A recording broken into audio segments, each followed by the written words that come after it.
So welcome back friends, this is Saurabh Jha and welcome back to our YouTube channel. So आज हम करने जा रहे हैं इलेक्ट्रिसिटी चैप्टर का, क्लास 10th का है इलेक्ट्रिसिटी चैप्टर। उसके आगे का हम करेंगे heating effect of electric circuit. आजकल मेरी वीडियो थोड़ी सी लेट आ रही है बिकॉज मेरा थोड़ा बिजी शेड्यूल चल रहा है, सो प्लीज मेरे साथ कोऑपरेट करें थोड़ा सा। 2-3 दिन की बात है, देन आपकी वापस से स्टडी अच्छे से होने लगेगी जैसे पहले हो रही थी।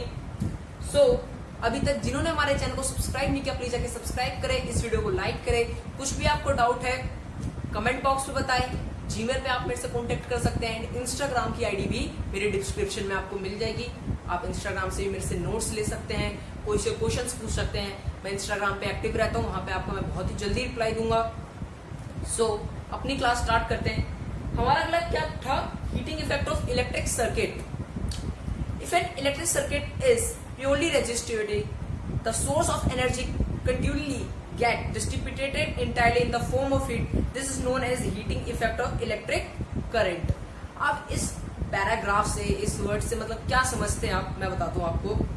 जो इलेक्ट्रिक सर्किट है वो प्योरली रेजिस्ट हो जाती है। जब रेजिस्टिविटी हो जाती है उसमें करंट पास करने लग जाता है, द सोर्स ऑफ एनर्जी जो होता है, द सोर्स ऑफ एनर्जी होता है वो डिस्ट्रीब्यूटेड करता है, मतलब फॉर्म ऑफ हीट में प्रोड्यूस होता है।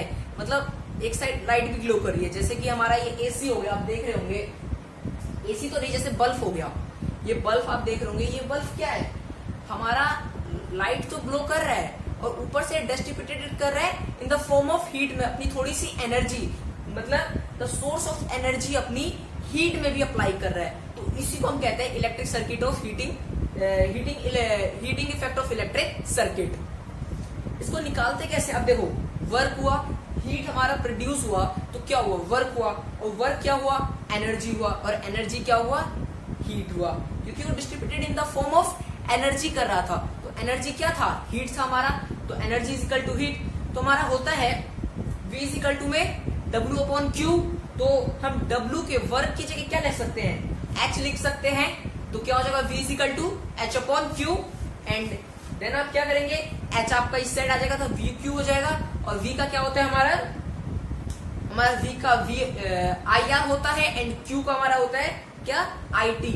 तो आपका इससे फॉर्मूला बन जाएगा H is equal to I² RT।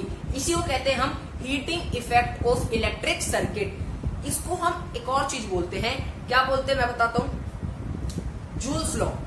क्या बोलते हैं इसको? Joules law. एक अच्छा सा है, इसमें क्या होता है मैं आपको बताता हूँ। Joule's law, it is also known as Joule's law of heating. इससे आपको पूछ सकते हैं जूल्स लॉ ऑफ हीटिंग बताइए। आपसे ये ना पूछे बोर्ड में कि हीटिंग इफेक्ट बताइए ऑफ इलेक्ट्रिक सर्किट का, आपसे डायरेक्ट ये पूछ सकता है कि जूल्स लॉ बताइए आप, तो देन आपको यही सेम चीज लिखनी है। Heat produced in a resistor is directly proportional to the square of current. मतलब R is directly proportional to I²। R कितना होगा? I² का जितना होगा, जैसे 4 तो 4 का square 16। Okay, directly proportional to the resistance of a given current. मतलब जो हीट होगा हमारा, जो हीट प्रोड्यूस होगा वो डायरेक्टली प्रोपोर्शनल किससे होगा? रेजिस्टेंस के। जितना रेजिस्टेंस होगा उतना हमारा हीट होगा। ये 3 पॉइंट है जूल्स लॉ ऑफ हीटिंग के, अच्छे से समझना है। 2 मैंने बता दिया, क्या क्या 2 बताया? R is directly proportional to I² and second one is H. H means heat is directly proportional to R। मतलब जितना हमारा रेजिस्टेंस होगा उतना ही हमारा हीट होगा। Directly proportional to the time of which current flow through the resistor. Heat is directly proportional to time। तो जितना time होगा उतना ही हमारा हीट प्रोड्यूस होगा। आगे बढ़ते हम। आगे हमारा टॉपिक आता है applications of heating effect of electric circuit. अब भाई हमें किसमें हीट की जरूरत है और किसमें हीट की जरूरत नहीं है? बहुत ही इजी क्वेश्चन है। मैं इसलिए कह रहा हूँ कि 10th is very easy. 10th class जो है बहुत ही ज्यादा इजी क्लास है। बस थोड़ा सा कॉन्सेप्ट्स आपको क्लियर करना है, वो कॉन्सेप्ट्स क्लियर मैं करूंगा।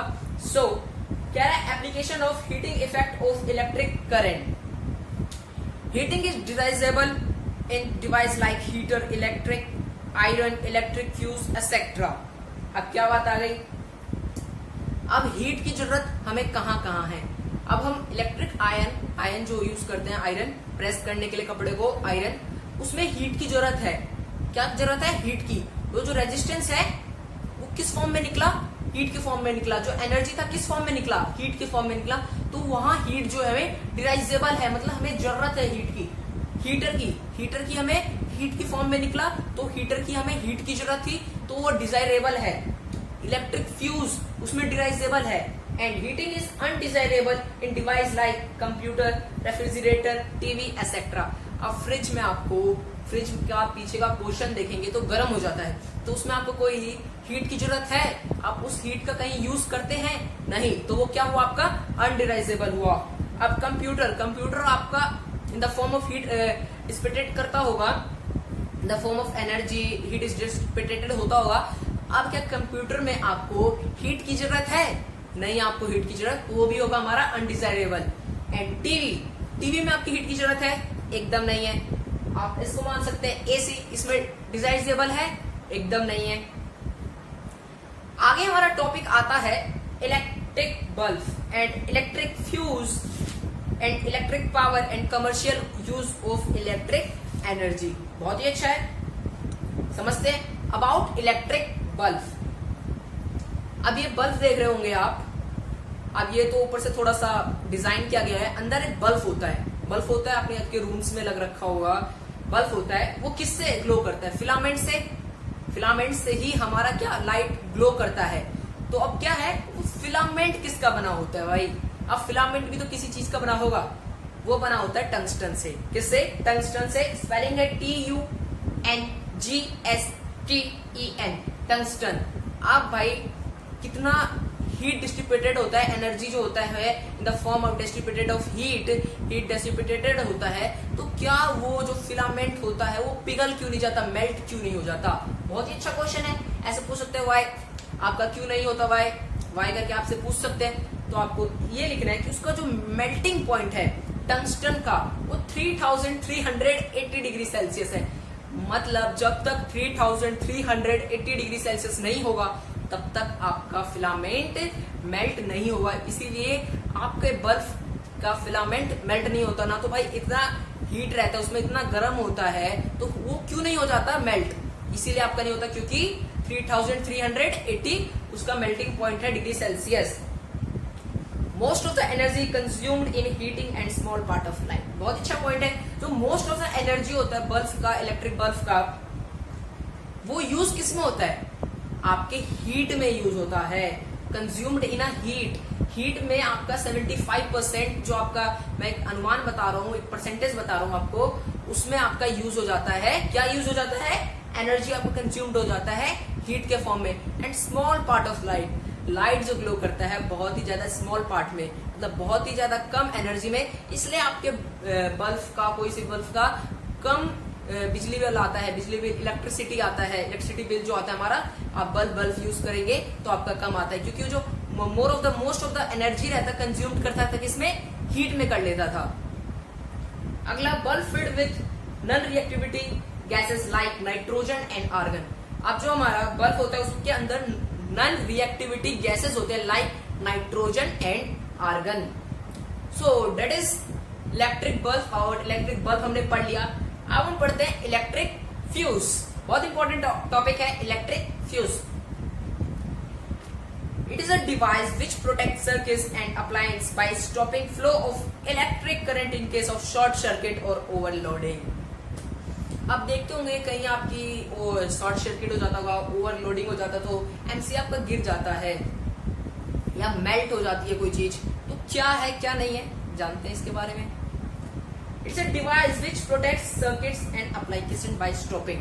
मतलब कभी भी ओवर हीटिंग हो जाए या शॉर्ट सर्किट हो जाए तो ये क्या हो जाता है, अपने आप इसका लो मेल्टिंग पॉइंट होता है, मेल्ट हो जाता है, जिसके वजह से जो हमारा कनेक्शन रहता है, जो हमारा फ्लो ऑफ करंट रहता है इन सर्किट में, वो स्टॉप हो जाता है। क्या हो जाता है, स्टॉप हो जाता है, जिस वजह से हमारा फायर नहीं होता, आग नहीं लगती, हमें बचाता है, जिसको हम बोलते क्या है, इलेक्ट्रिक फ्यूज। इसकी प्रॉपर्टीज जानते हैं। It is always connected in series, या हमेशा सीरीज में होता है, सीरीज एंड पैरेलल, मैं बताऊंगा आपको।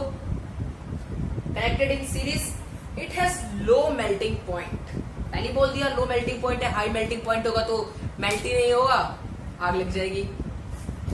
And it is like a wire made of metals और alloys like tin copper aluminium. ये टीन और कॉपर एल्यूमिनियम का बना होता है। और इस तरीके से हमारा इलेक्ट्रिक फ्यूज भी खत्म हुआ। देखो आप समझ रहे हो यहाँ पे तक सही है, बहुत अच्छी बात है। बट एग्जाम टाइम में आपको चाहिए नोट्स। वो नोट्स के लिए मैं आपको प्रोवाइड कर रहा हूँ। मैंने एक बार ही मना नहीं किया कि भाई हम नोट्स नहीं दे रहे हैं, आपका पेड सर्विस है, नोट्स फ्री ऑफ कॉस्ट है आपका नोट्स। बस आपको बोलना है कि हाँ भाई हमको चाहिए नोट्स, हाँ सर मेरे को चाहिए, हम प्रोवाइड करेंगे। इंस्टाग्राम आईडी है, इंस्टाग्राम से आप नोट्स मांगे, जीमेल से मांगिए, कमेंट बॉक्स से मांगिए, हर एक जगह से आपको नोट्स मिल जाएगी। बस आपको मांगने की देरी है। बिकॉज मैं डिस्क्रिप्शन में क्यों नहीं देता नोट्स, बिकॉज बहुत सारे स्टूडेंट होते हैं टाइम वेस्ट करने के लिए ले लेते हैं एंड यूज नहीं करते उस नोट्स का। मैंने बहुत ही मेहनत से बहुत ही ज्यादा इंपॉर्टेंट नोट्स बनाए, जो डिराइजेबल है सिर्फ वही नोट्स ले, क्योंकि जो पढ़ना चाहते हैं मैं उनको ही नोट्स दूंगा, जो नहीं पढ़ना चाहते उनके लिए नोट्स फालतू है। ओके आगे बढ़ते हैं। आगे हमारा आता है इलेक्ट्रिक पावर, लास्ट टॉपिक। क्या है हमारा last topic? Then chapter is over. Electric power पढ़ते हैं। इलेक्ट्रिक पावर क्या होता है? Electric energy consume per unit in a electric circuit is called electric power. Sorry, per unit time in an electric circuit is called electric power. जो हमारा electric energy होता है वो per unit time in electric circuit कितना होता है, इसी को हम बोलते हैं इलेक्ट्रिक पावर।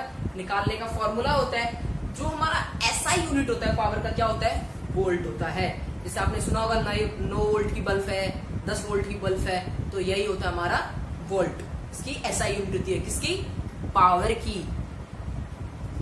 ओके निकालने का आपके बुक में दे रखा है, आप इजिली है बहुत। थोड़ा सा मैंने अब सारी एक चीज बताई, ये आपको खुद से समझने की ये भाई कैसे निकलेगा। ये एकदम वैसे की तरह है, कैसे मैंने बोला हीटिंग इफेक्ट की तरह निकल जाएगा। आपको वैल्यूज पुट कर देनी है, वी की जगह IR हो जाएगा। इस तरीके से आपका आ जाएगा पावर का वैल्यू। कैसे पावर का फॉर्मूला है? पावर होता है I²R होता है, मैंने बता दिया आपको। एंड आपको अब निकालना है कि कैसे ये आएगा, हमारा प्रूफ करना है I²R। Commercial use of electric energy, इसी का टॉपिक है, इलेक्ट्रिक पावर का ही है, बहुत इंपॉर्टेंट है। एंड ये आपके घरों में यूज करते होंगे कुछ भी बिजली इलेक्ट्रिसिटी, तो आपके बिजली बिल आता होगा, इलेक्ट्रिसिटी बिल आता होगा, बोलते होंगे इतना यूनिट आया। और वो यूनिट कितना होता है मैं बताता हूँ, 3.6 इंटू 10 की पावर 6 जूल।